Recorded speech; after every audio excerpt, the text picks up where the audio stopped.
La falta de información nos lleva a veces a conclusiones erróneas.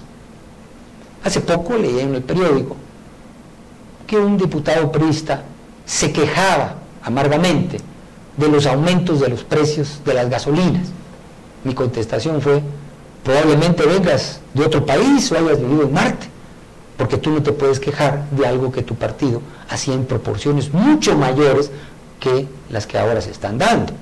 Si nosotros vemos los aumentos de los precios de las gasolinas, por ejemplo, en la década de los 80, los precios de las gasolinas aumentaron en más de 14,000%. En la década de los 90, los precios de la gasolina aumentaron en 430%. Mientras que en la primera década panista, en 10 años de panismo, los precios de las gasolinas aumentaron en 64%. Aún menos que en los Estados Unidos, que fue de 88%. Y claro, esto podía ser estable, podía haber menos aumentos si también en el Congreso los amigos diputados del PRI y del PRD hubieran aprobado la iniciativa que mandó el presidente en 2008, en donde se permitía la inversión privada en Pemex. En este momento tendríamos el doble de refinerías. Ya no tendríamos que importar tanta gasolina y podríamos refinar el petróleo a menores costos, ya que como está ahora, con el monopolio que existe, con el sindicato que hay en esa paraestatal, sale más barato importarlo que producirlo aquí. Sin embargo, yéndonos a las cifras, los llamados gasolinazos son muchos menores en esta década que en las décadas pasadas. Otro problema que también hay mucha desinformación es en relación a la seguridad. Hay quienes piensan que el responsable de la seguridad es el gobierno federal, que esto fue una guerra de Calderón. No, el gobierno federal entró a rescatar a muchos gobiernos estatales cuyos gobernadores, por cuestiones políticas o por cuestiones electorales, dejaron entrar y dejaron reproducirse al crimen organizado. Y muchas veces hasta hubo contubernios en el crimen organizado. Pero por ahora diremos las cifras. Y las cifras es esto. Primero, los homicidios, que es lo que más preocupa a los ciudadanos, son delitos del orden común. Es decir, son responsabilidad de los gobiernos de los estados. Y muchos de ellos se han cruzado de brazos. Y han logrado crear la percepción entre la sociedad que este es un problema del gobierno federal. No, es un problema de todos. Y lo que los ciudadanos queremos es que haya coordinación entre los tres factores. Pero cuando hay una estrategia de que haya mayor inseguridad para que a la hora de las elecciones la gente o no vaya a votar, que eso beneficia al PRI, o no vote por el PAN porque diga generó la inseguridad, es una estrategia que puede dar resultados si no conocemos las cifras. Si nosotros vemos cómo están las muertes violentas en diversos estados, podemos determinar que aquellos estados con mayores muertes violencia son gobernados por el PRI. Entonces son los responsables. Ahí tenemos Chihuahua, Sinaloa, Tamaulipas, que son los 3 estados con más muertes violentas, están gobernados por el PRI. Y no es porque sean más grandes, porque ahí tenemos Jalisco.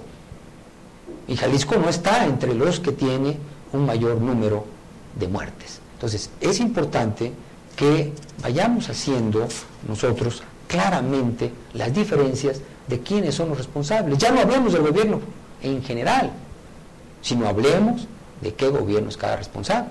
El gobierno en general es responsable, por ejemplo, de la inflación. Hay quienes se quejan de que la canasta básica ha aumentado tremendamente. Sí, sí ha aumentado, pero si nosotros vemos, por ejemplo, en los 80s, la canasta básica aumentó más de 11.500%. En los 90s, también década gobernada por el PRI, la canasta básica aumentó en 453%.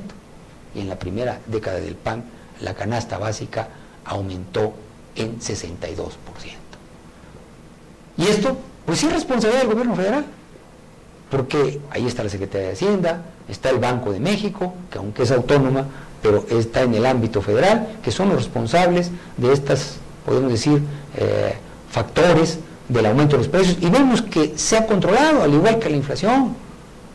Pero, por ejemplo, la corrupción en algunas partes ha disminuido, como en el caso del gobierno federal, gracias al IFAI, Instituto de Transparencia, que no está funcionando en muchos estados.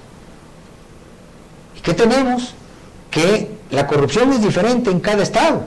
Por ejemplo, según un análisis de Transparencia Mexicana, que es el capítulo en el país de Transparencia Internacional, que es de los más serios, dice que el estado más corrupto, según su análisis del 2010, es el DF, después sigue el Estado de México, después Guerrero, después Oaxaca, Hidalgo, Tabasco, Colima, y ya hasta atrás Jalisco, Tlaxcala y Sinaloa. Son de los que se presentan como los estados con mayor corrupción. Entonces, ¿qué vemos?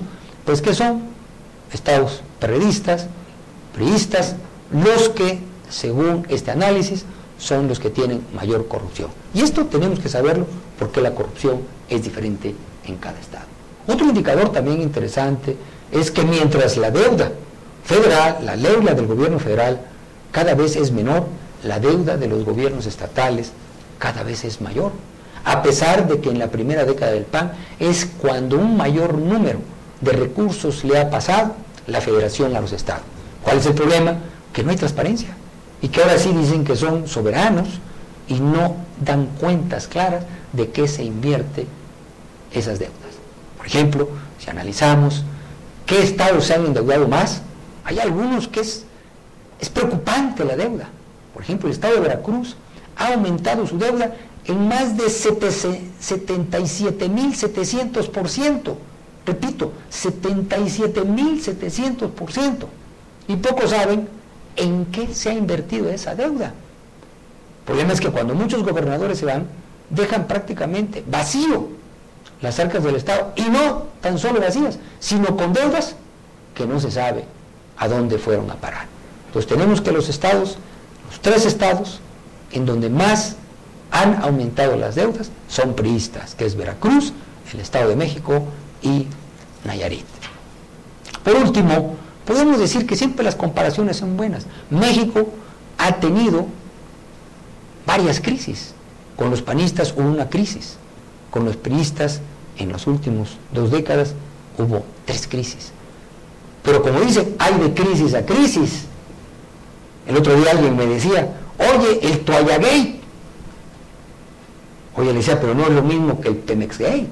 El Toallagate refleja que en la década panista hay que dar cuentas y que hay transparencia en el uso de los recursos desde la presidencia de la República. Antes, ¿quién iba a saber qué se gastaba en Los Pinos?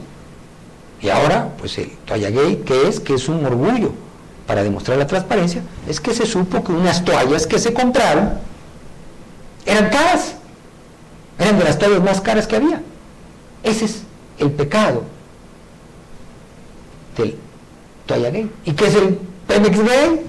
Bueno, y esto también está en los periódicos y todo, cuando el sindicato de las cuotas que le da Pemex, porque son conquistas que han logrado durante muchos años, pues le pasó al PRI 1.650 millones de pesos indebidamente. ¿Y esto qué nos refleja? Bueno, nos refleja el contubernio entre un sindicato y un partido político. El partido político se compromete a obstaculizar cambios en el Congreso para modernizar Pemex y permitir que el sindicato y que muchos contratistas privados sigan saqueando esta paraestatal a cambio de que el sindicato le dé dinero al PRI para sus campañas. Este tipo de acuerdos corruptos son los que tienen atrasados al país y son causa de estas crisis, que vale la pena decir algunos conceptos para terminar este análisis. Por ejemplo, en 1982, ese año, tuvimos una crisis con una inflación del 99%, con una devaluación del 470%, con una tasa de interés del 46% y con un desempleo del 4,2% y con una caída del PIB del menos 0,5%. Fue una gran crisis. ¿Cuál fue el origen? Interno. Los déficits presupuestales, el populismo, el gasto excesivo. En 1986 tuvimos otra crisis con el PRI, la inflación fue del 106%, ese solo año. La devaluación del 101%. Las tasas de interés estaban en 89%. El desempleo en 4.4% y la economía cayó en menos 3.8%. ¿Cuál fue el origen de esa crisis? Interno. También el desorden presupuestal, el gasto excesivo, fueron entre ellos las causas de esta crisis. En 1995 tuvimos otra crisis con el PRI. La inflación subió al 52%, la devaluación fue ese año del 123%, la tasa de interés del 48%, el desempleo de 6.1% en ese año y el PIB cayó en menos 6.2%. La crisis del PAN también fue fuerte. Fue una crisis que tuvimos en el 2009. La inflación fue del 3.6%, mucho más baja que las 3 crisis anteriores. No hubo devaluación. Durante ese año cayó el tipo de cambio y se volvió a recuperar en el año de la crisis. Y al final no ha habido devaluación. Y en estos años no ha habido devaluaciones. Y esto hay algunos que creen que así siempre ha sido. No, señores, esto es producto de un esfuerzo entre el gobierno federal, la Secretaría de Hacienda y el Banco de México, que no se dio en los anteriores años del PRI. Las tasas de interés también de las más bajas de la historia, aunque estuvimos en crisis, bajaron a 5.5%. El desempleo, 4.6%, alto, pero menos alto que la crisis de 1995. Entonces vemos que hay unos amigos priistas pues que se quejan de algo y se asustan de algo y no se acuerdan o no quieren acordarse que cuando ellos estaban la situación fue peor. En otras palabras, como se dice a los niños, crean el coco y después se asustan. Ellos fueron los que generaron inflaciones, devaluación y ahora se asustan de ellas. El Producto Interno Bruto también cayó en menos 6.5%, fue una recesión profunda. Sin embargo, a diferencia de las anteriores crisis, fue de origen externo.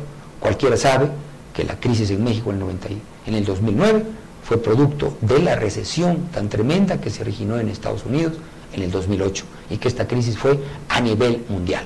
Mientras que las crisis del PRI en 1982, en 1986 y en 1995 fueron crisis generadas por los gobiernos de ese partido. No fueron, como la del 2009, producto de un fenómeno internacional. De que comprendamos estas crisis, de que las utilicemos en nuestras discusiones, será importante para que tengamos un nivel mayor de discusiones, un nivel democrático.